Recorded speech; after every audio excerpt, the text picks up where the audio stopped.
دلی کی تہاڑ جیل سے فرار ہونے والے ان سربکف مجاہدوں کی لہو رنگ داستان، جنہوں نے کشمیر کی آزادی کے لیے دشمن کی سرزمین خصوصاً دلی میں بھارتی خفیہ ایجنسی راہ کو قدم قدم پر شکست فاش دیتے ہوئے دشمن پر کاری ضربیں لگائیں۔ کہانی کی طرف بڑھنے سے پہلے آپ سے گزارش ہے کہ چینل کو سبسکرائب کرتے ہوئے ویڈیو کو لائک کیجیے۔ آئیے کہانی کی طرف چلتے ہیں۔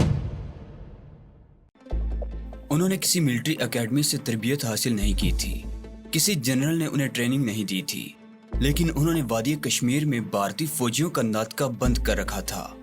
یہ سر پھرے نو عمر لڑکے بھارتی فوجی قافلوں یا چوکیوں پر بجلی بن کر گرتے اور قہر بن کر انہیں تباہ و برباد کرتے ہوئے نکل جاتے۔ وہ لوگ کچھ دیر تک طارق سے اس کے بارے میں پوچھتے رہے۔ طارق نے ان سے کوئی بات نہیں چھپائی، اب کچھ پانے کی ضرورت بھی نہیں تھی۔ جب طارق نے بتایا کہ اودھم پور کے قریب فوجی چوکی اس نے اور نیلم نے تباہ کی تھی تو گلریز اچھل پڑا۔ حیرت انگیز، وہ بولا، یہ ایک یا دو آدمیوں کا کام نہیں تھا، اس چوکی پر 10-12 فوجی تھے جو سب کے سب ختم ہو گئے اور گولہ بارود کا بہت بڑا ذخیرہ تباہ ہو گیا۔ بھارتی فوجیوں کا خیال ہے کہ مجاہدین کی کسی بہت بڑی پارٹی نے اس چوکی پر چھاپا مارا تھا۔ وہ آس پاس کے علاقوں میں مجاہدین کو تلاش کر رہے ہیں، لیکن تم لوگ اتنی جلدی یہاں تک کیسے پہنچ گئے؟ میں نے تمہیں بتایا تھا کہ ہم نے جموں کی ایک نواحی بستی میں چند بھارتی فوجیوں کو ہلاک کر کے یہ وردیاں اور جیپ حاصل کی تھی، طارق نے بتایا۔ اوہ، تو وہ جیپ تمہاری تھی؟ گلریز بولا۔ کون سی جیپ؟ گوہر نے سوالیہ نگاہوں سے اس کی طرف دیکھا۔ یہاں سے چند میل دور ہمیں ایک جیپ کھڑی ہوئی ملی تھی۔ ہم یہ سمجھے تھے کہ بھارتی فوجی آس پاس کہیں موجود ہیں۔ ہم پہلے تو گات لگائے بیٹھے رہے، پھر جیپ پر قبضہ کر لیا، لیکن یہ جیپ کسی طرح سٹارٹ ہی نہیں ہو رہی تھی۔ آخر کار ہم نے اسے ایک گہرے کھڈ میں دھکیل دیا تاکہ بھارتی فوجی بھی اسے استعمال نہ کر سکیں۔ گلریز نے کہا، جیپ میں پیٹرول ختم ہو گیا تھا جس کی وجہ سے ہم نے اسے چھوڑ دیا، طارق نے جواب دیا۔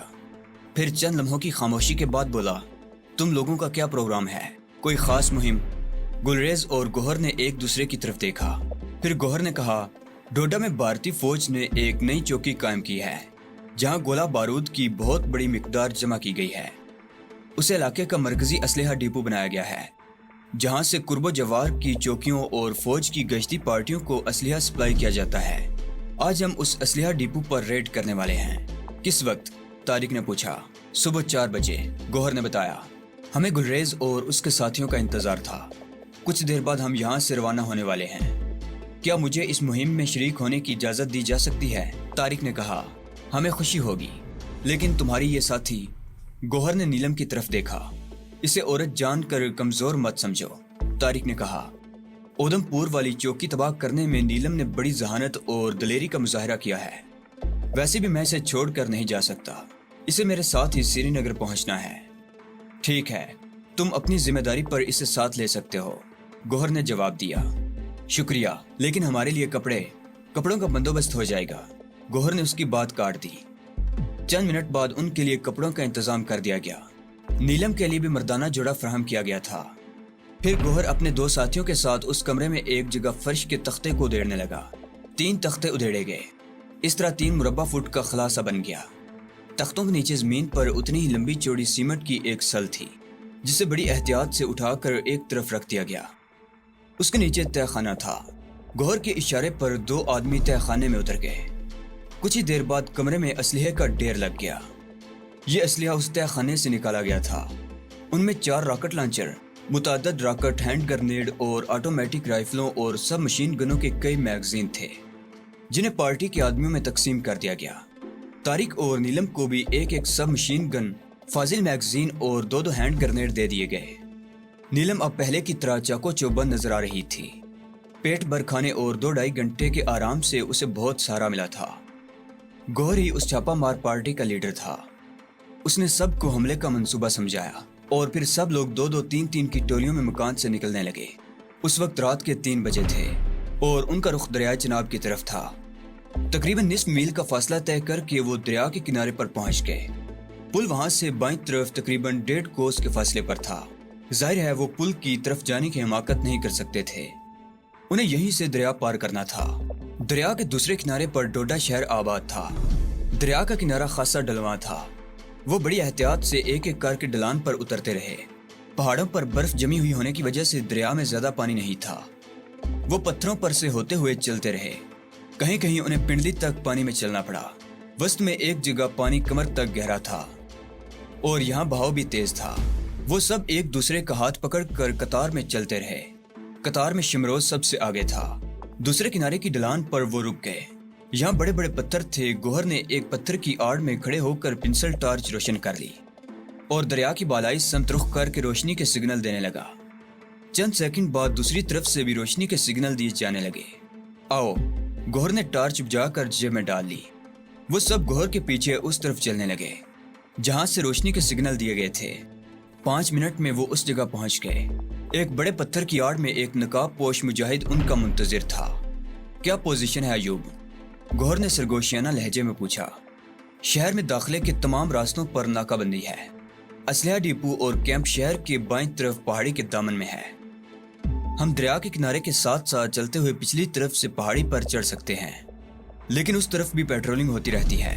हमें मोहतात रहना पड़ेगा, अयूब ने जवाब दिया। वो लोग दरिया से निकलकर किनारे पर आ गए और अयूब की रहनुमाई में चलने लगे। उन्हें तकरीबन 1.5 मील का फासला तय करना पड़ा। आखिरकार वो उस पहाड़ी के करीब पहुंच गए जिसके दामन में फौजी कैंप था। उससे आगे शहर फैला हुआ था। पहाड़ी पर भी कहीं कहीं रोशनियां नजर आ रही थी। ये कश्मीरियों के मकानात थे जिन्हें फौज ने खाली करवा कर अपने कब्जे में ले रखा था। पहाड़ी ज्यादा बुलंद नहीं थी। अयूब की इत्तला के मुताबिक इस पहाड़ी के पिछली तरफ भी गश्त होता था, लेकिन गोहर को यकीन था कि पहाड़ी के ऊपर भी कोई ना कोई चौकी जरूर होगी। वो लोग पहाड़ी की पुश्त पर पहुंच गए। कुछ ही देर बाद पथरीले रास्ते पर बारीक कदमों की आवाज सुनाई दी।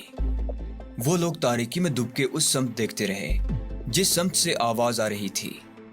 चंद मिनट बाद 4 फौजी बातें करते हुए उनके सामने तकरीबन 10 गज के फासले से गुजर गए।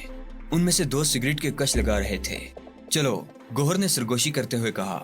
वो सब पहाड़ी की बुलंदी की तरफ जाने वाली पगडंडी पर चलने लगे। ये पहाड़ी 500 फुट से ज्यादा बुलंद नहीं थी। गोहर का यह अंदाजा दुरुस्त निकला कि पहाड़ी की चोटी पर भी एक निगरान चौकी मौजूद थी। चोटी पर बहुत बड़ी हमवार जगह थी जहां ये चौकी कायम की गई थी। एक तरफ लकड़ी के 2 छोटे कमरे भी बने हुए थे, जबकि एक जगह रेत की बोरियां रखकर मोर्चा सा बना दिया गया था और वहां 2 भारी मशीन गनें नस्ब थी। दोनों मशीन गनों पर गन मैन बैठे हुए थे। 2 मुहाफिज कंधों पर सब मशीन गनें लटकाए टहल रहे थे। पहाड़ी पर चढ़ते हुए गोहर के एक साथी के पैर के नीचे से पत्थर निकल गया और पुरशोर आवाज से ढलान पर लुढ़कने लगा। कौन है वहां? रुक जाओ। फजा में एक मुहाफिज की आवाज गूंजी। गोहर के 2 आदमी मुहाफिजों की नजर में आ गए थे। मुहाफिजों ने फायरिंग शुरू कर दी।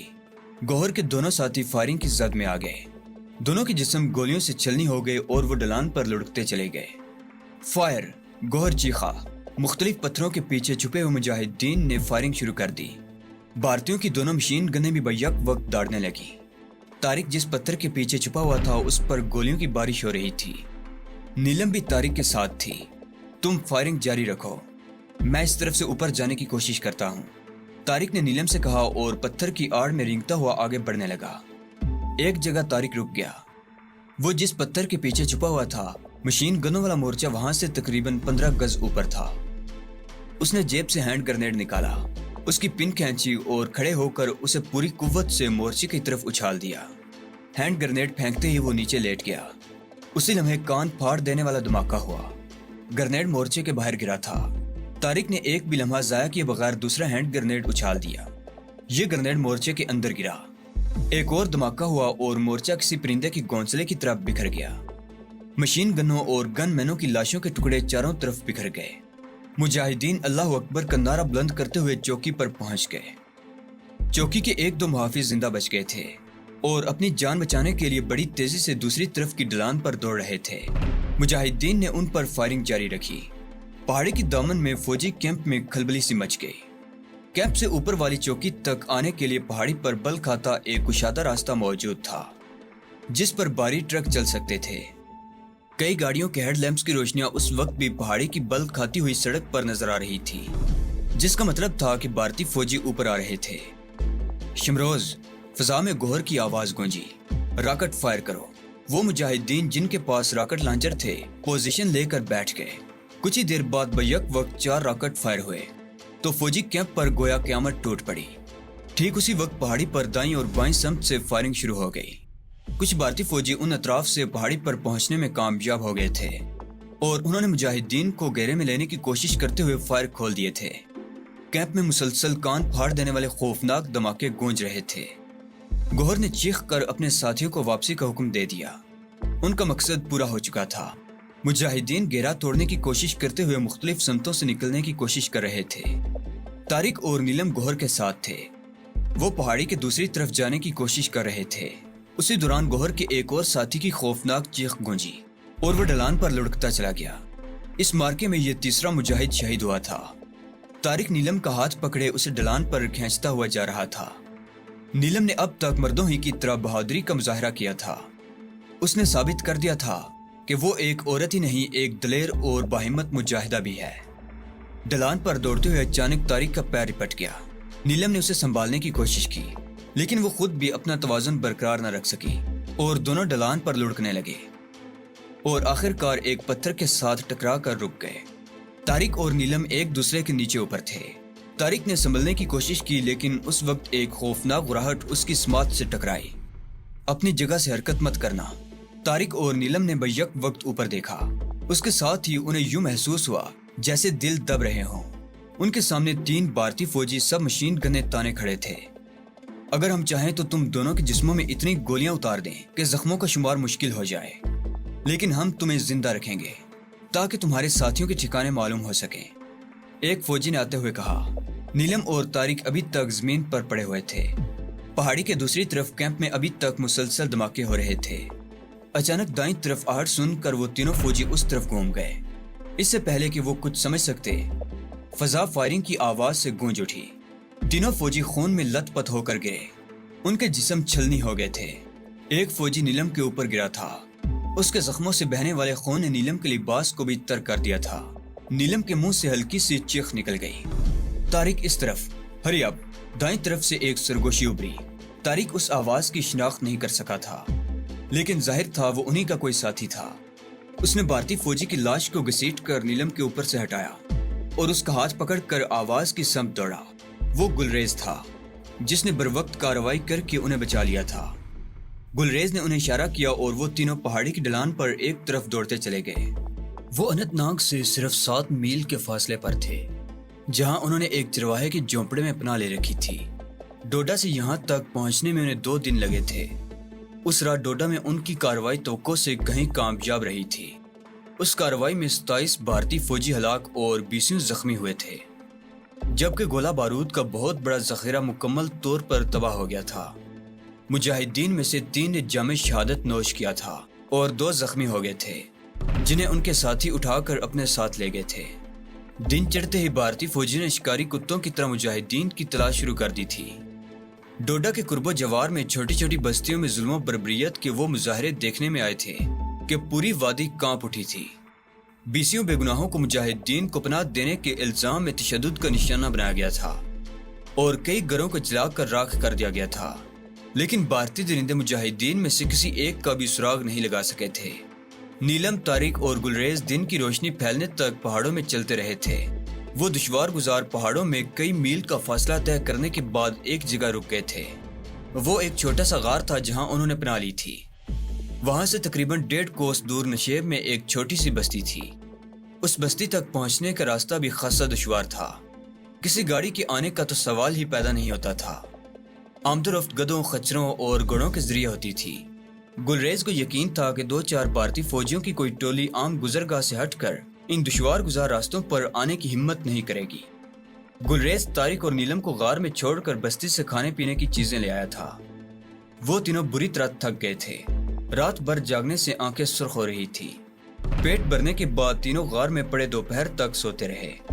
दोपहर के बाद गुलरेज बस्ती से 3 खच्चर ले आया और इस तरह वो अगले सफर पर रवाना हो गए। बस्तियों से बचकर दुश्वार गुजार रास्तों पर सफर करते हुए वो शाम से जरा पहले अनंतनाग से तकरीबन 3 मील दूर एक बस्ती में पहुंचे थे। उन्होंने खच्चर बस्ती में छोड़ दिए और खाने पीने की कुछ चीजें लेकर पैदल ही चल पड़े थे। एक ऊंची पहाड़ी पर वाक़े चरवाहे के उस झोंपड़े के बारे में गुलरेज पहले ही से जानता था, इसीलिए एक बहुत ही तंग सी घाटी से गुजरते हुए वो सीधा यहाँ आया था। उस झोंपड़े से तकरीबन 20 गज दूर पहाड़ में एक तंग सी दरार थी جو اندر دور تک چلی گئی تھی۔ گلریز کو اطمینان تھا کہ اگر کسی وقت بھارتی فوجی اس طرف آ بھی گئے تو وہ پہاڑی دراڑ میں پناہ لے سکتے تھے۔ یہ تنگ سی دراڑ بل کھاتی ہوئی پہاڑ کے سینے میں بہت دور تک چلی گئی تھی۔ چرواہے کی اس جھونپڑے کی طرف آتے ہوئے انہیں بستی سے ہی معلوم ہو گیا تھا کہ اننت ناگ کی صورتحال بہتر نہیں ہے۔ شہر اور اس کے گرد و نواح میں کئی روز سے بھارتی فوجیوں اور مجاہدین میں جھڑپیں ہو رہی ہیں۔ اس صورتحال میں گلریز نے شہر میں داخل ہونا مناسب نہیں سمجھا تھا۔ طارق راستے میں اسے بتا چکا تھا کہ وہ دلی سے کیوں آیا ہے۔ اس کے لیے سری نگر پہنچنا بے حد ضروری تھا اور گلریز نے گویا ان دونوں کو صحیح سلامت سری نگر پہنچانے کی ذمہ داری لے لی تھی، اسی لیے وہ ان کے معاملے میں بہت زیادہ احتیاط سے کام لے رہا تھا۔ گلریز نے دوسرے دن صبح چرواہے کو کھانے پینے کا سامان لینے کے لیے بستی بھیج دیا۔ چرواہا اگرچہ خچر پر گیا تھا اور بستی کا فاصلہ 4 میل سے زیادہ نہیں تھا، لیکن اس کی واپسی دوپہر کے بعد ہوئی تھی۔ گلریز اور طارق کو چرواہے سے تازہ ترین صورتحال کا بھی پتہ چل گیا۔ اس کی اطلاع کے مطابق گزشتہ رات اور آج رات اننت ناگ، بٹاکوٹ، سری نگر، سوتور، گلمرگ، بارامولہ اور سوپور میں مجاہدین اور بھارتی فوجیوں میں زبردست جھڑپیں ہوئی تھی، جس کی وجہ سے ان تمام علاقوں میں کرفیو لگا دیا گیا تھا اور بھارتی فوجی دستے مجاہدین کی تلاش میں نواحی بستیوں میں چھاپے مار رہے تھے۔ کچھ دیر پہلے ان بستی والوں کو جہاں چرواہا کھانے پینے کا سامان لینے گیا تھا، اطلاع ملی تھی کہ ایک فوجی دستہ اس طرف بھی آ رہا ہے۔ یہ اطلاع ملتے ہی بستی کی دکانیں بند ہو گئی تھی اور لوگ اپنے اپنے گھروں میں بند ہو گئے تھے۔ گلریز اور طارق کے لیے یہ اطلاع خاصی تشویشناک تھی۔ پہلی بات تو یہ کہ کرفیو کھلنے تک وہ اننت ناگ میں داخل نہیں ہو سکتے تھے، اور دوسری بات جو سب سے زیادہ تشویشناک تھی وہ یہ تھی کہ بھارتی فوجی مجاہدین کی تلاش میں اس طرف بھی آ سکتے تھے۔ وہ ان بھارتی بیڑیوں کو اچھی طرح جانتے تھے۔ جب وہ ٹولیوں کی صورت میں شکار پر نکلتے تھے تو ظلم و بربریت کی نئی نئی داستانیں رقم ہوتی تھی۔ پہاڑ کے دامن سے اوپر آنے والا راستہ صاف نظر آتا تھا۔ انہوں نے فیصلہ کیا کہ وہ باری باری اس راستے کی نگرانی کریں گے۔ وہ دن اور رات خیریت سے گزر گئی۔ بھارتی فوجی اگر بستی میں آئے بھی تھے تو انہوں نے اس طرف کا رخ نہیں کیا تھا۔ البتہ دوسرے دن صبح سویرے جب طارق جھونپڑے کے قریب ایک پتھر سے ٹیک لگائے بیٹھا راستے کی نگرانی کے فرائض انجام دے رہا تھا، وادی میں بہت دور ایک جگہ سے دھواں اٹھتے دیکھ کر چونک گیا۔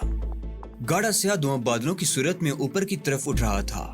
طارق کو اندازہ لگانے میں دشواری پیش نہیں آئی کہ وہ دھواں وہاں سے 4 میل دور واقع بستی سے اٹھ رہا تھا۔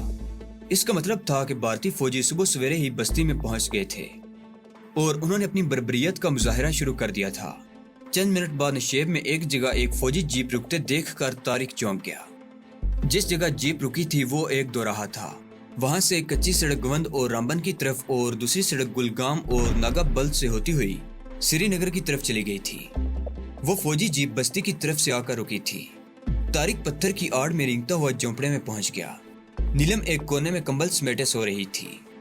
دوسری طرف گلریز لیٹا ہوا تھا۔ وہ بیدار ہو گیا تھا، لیکن کمبل سے نکلنے کو شاید اس کا دل نہیں چاہ رہا تھا۔ بوڑھا چرواہا جھونپڑے کے پچھلی طرف چولہا جلانے کے لیے لکڑیاں جمع کر رہا تھا۔ خیریت، اتنے بدحواس کیوں ہو رہے ہو؟ گلریز نے طارق کو بدحواسی میں جھونپڑے میں داخل ہوتے دیکھ کر پوچھا۔ پہاڑ کے دامن میں ایک فوجی جیپ آ کر رکی ہے۔